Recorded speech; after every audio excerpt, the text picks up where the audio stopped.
नमस्कार दोस्तों, मैं गौरव एक बार फिर से आपका बहुत बहुत स्वागत करता हूं आपके अपने हेल्पिंग गौरव यूट्यूब चैनल पर। तो दोस्तों, आज मैं बेल्ट्रॉन DO 19 दिसंबर 2019 को जो फर्स्ट शिफ्ट में एग्ज़ाम हुआ था उसका मैं क्वेश्चन पेपर लेकर आ गया हूं और इसी क्वेश्चन पेपर का 1 से लेकर 31 तक के सारे क्वेश्चन आंसर का वीडियो बनाकर मैं अपलोड कर चुका हूं। अगर वो वीडियो अभी तक आपने नहीं देखा है तो इस वीडियो के समाप्त होते ही आपको उस वीडियो का आइकॉन दिख जाएगा, उस पर आप क्लिक करके उस वीडियो को भी देख सकते हैं। तो चलिए दोस्तों, स्टार्ट करते हैं आज की टॉपिक को।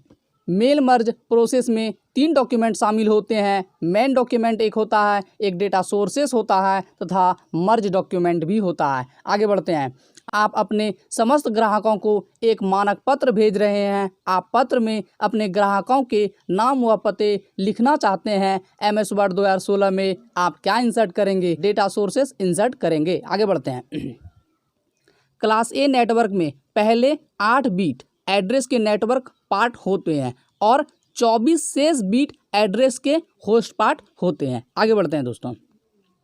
MS वर्ड 2016 में मेल मर्ज का इस्तेमाल करते हुए लेबल्स को प्रिंट करने के लिए पहले मेलिंग में जाएंगे, फिर स्टार्ट मेल मर्ज और फिर लेबल्स पर जाएंगे। आगे बढ़ते हैं दोस्तों। MS एक्सेल में सेल्स स्टाइल्स फीचर के संदर्भ में निम्नलिखित में से कौन सा कथन सत्य नहीं है? तो इससे पंक्ति की ऊंचाई या स्तंभ की चौड़ाई परिवर्तन होती है। ये बात बिल्कुल सही है कि अगर किसी भी आप सेल के स्टाइल को बोल्ड कीजिएगा, इटैलिक कीजिएगा तो इसके पंक्ति या स्तंभ में कोई भी परिवर्तन नहीं होगा। आगे बढ़ते हैं। कार्यालय में इस्तेमाल किए जाने वाले लैपटॉप में डैश की डेटा स्टोरेज क्षमता होती है, तो 512 GB की डेटा स्टोरेज क्षमता होती है। आगे बढ़ते हैं।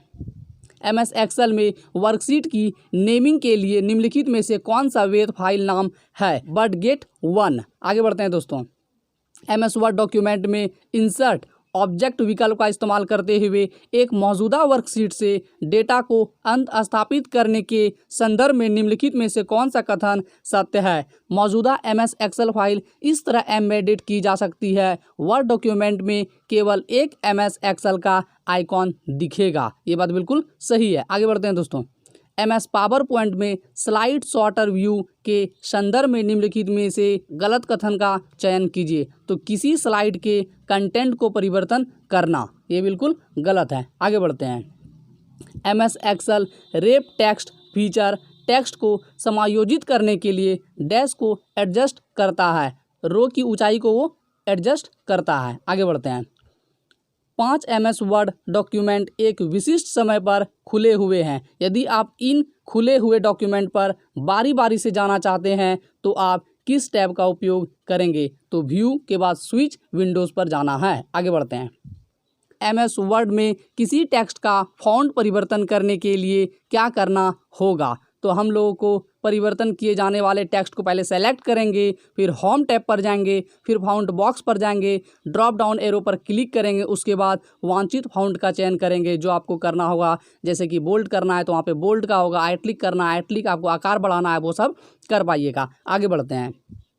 MS एक्सेल वर्कशीट में संख्याओं के वे पंक्ति या स्तंभ डैश कहलाते हैं जो चार्ट में प्लॉटेड होते हैं। Data series. आगे बढ़ते हैं।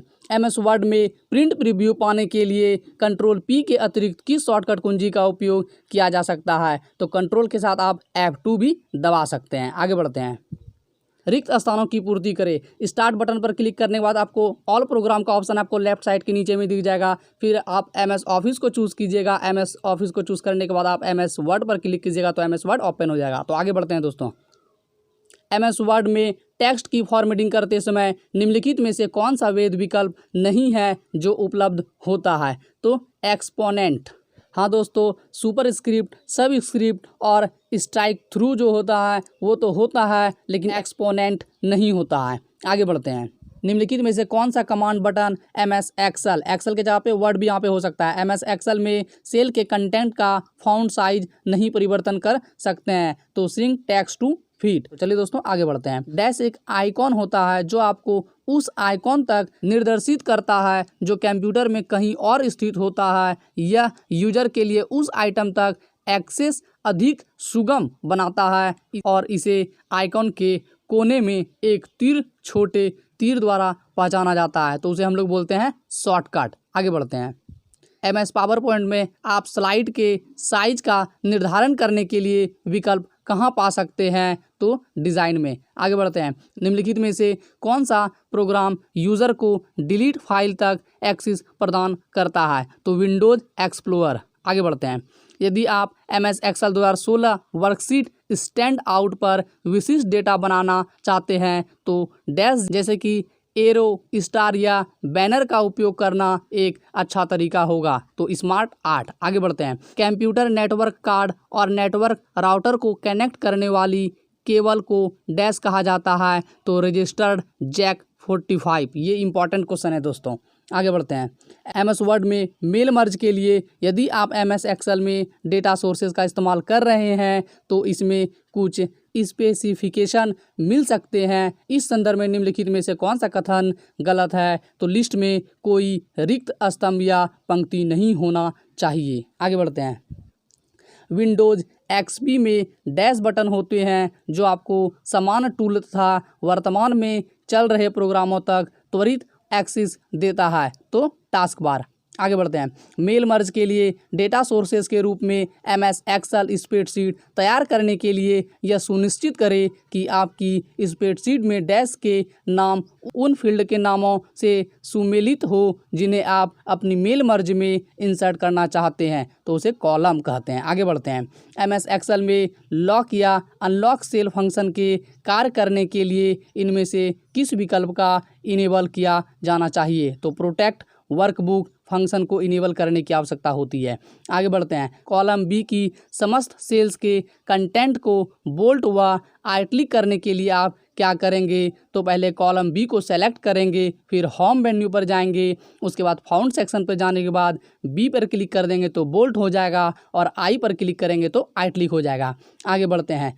डैश जुड़ी हुई हार्डवेयर डिवाइस तथा ऑपरेटिंग सिस्टम के मध्य आवश्यक रूप से निर्बाध कम्युनिकेशन की सुविधा देता है डिवाइस ड्राइवर। आगे बढ़ते हैं दोस्तों। ये लास्ट क्वेश्चन है। MS एक्सेल में व्यू मेन्यू के अंतर्गत निम्नलिखित में से कौन सा फीचर उपलब्ध नहीं होता है? Split columns. आशा करते हैं दोस्तों ये वीडियो आपके लिए बहुत ही यूजफुल हो। तो दोस्तों आज के लिए इतना ही। मिलते हैं फिर से आपसे अगली वीडियो में। तब तक के लिए बाय एंड टेक केयर।